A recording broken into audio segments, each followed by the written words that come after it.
শেখ হাসিনা ও তার পরিবারের সদস্যদের বিরুদ্ধে দুদকের ৬ মামলার রায় আগামী অক্টোবর-নভেম্বরের মধ্যে হবে বলে আশা করছেন দুর্নীতি দমন কমিশন দুদক চেয়ারম্যান ডক্টর মোহাম্মদ আব্দুল মোমেন। বুধবার তিনি এই তথ্য জানান।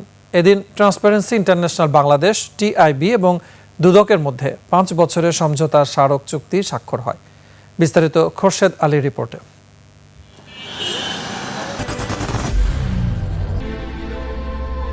I am Ox.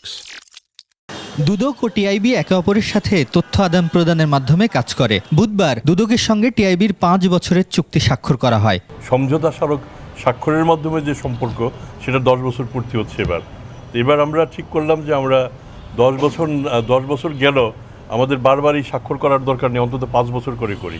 এদিন দুদক চেয়ারম্যান বলেন, অভ্যন্তরীণ দুর্নীতি রোধে কাজ করছে দুদক। আর টিআইবির নির্বাহী পরিচালক বলেন, দুদককে শুধু রাজনৈতিক প্রভাবমুক্ত থাকলেই হবে না, রাজনীতিবিদ আমলাদের মানসিক সংস্কারও দরকার। দুদক সংস্কারে সব রাজনৈতিক দল একমত হয়েছে। তবে সংস্কারের নামে শুধু কাগজে কলমে আইন করলেই হবে না, বাস্তবে কার্যকর করতে হবে। দুর্নীতি প্রতিরোধক মানসিকতা এবং সেই মানসিকতার চর্চা করার মতো সৎ সাহস দৃঢ়তা যতদিন পর্যন্ত এই দুইটা অঙ্গনে না হবে, ততদিন পর্যন্ত আমাদের দুদক সংস্কার কমিশনে যে স্বপ্ন, সেটা বাস্তবিত হবে, এটা প্রত্যাশা করাটা খুব কঠিন। আমার দুর্নীতি দমন কমিশন যদি দুর্নীতি মুক্ত একটা অফিস না হয়, তাহলে অন্য অফিসকে আমার তো বলার নৈতিক অধিকারই থাকে না যে তোমরা কেন দুর্নীতি করো।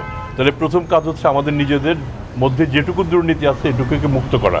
সাবেক প্রধানমন্ত্রী শেখ হাসিনা এবং তার বোন শেখ রেহানার মেয়ে টিউলিপ সিদ্দিকের বিরুদ্ধে দুদকের করা মামলার বিষয়েও কথা বলেন দুদক চেয়ারম্যান। 6টা মামলা চলমান অবস্থায় আছে এবং আমরা আশা করছি সাক্ষ্য গ্রহণ শেষে অক্টোবর শেষ দিকে কিংবা নভেম্বরের প্রথম দিকে রায় এসে যাবে বলে আমাদের প্রত্যাশা। পেছনের ব্যর্থতা থেকে শিক্ষা নিয়ে দুদক সামনে দুর্নীতি দমনে যুগান্তকারী ভূমিকা রাখবে বলে অঙ্গীকার করেন দুদক চেয়ারম্যান।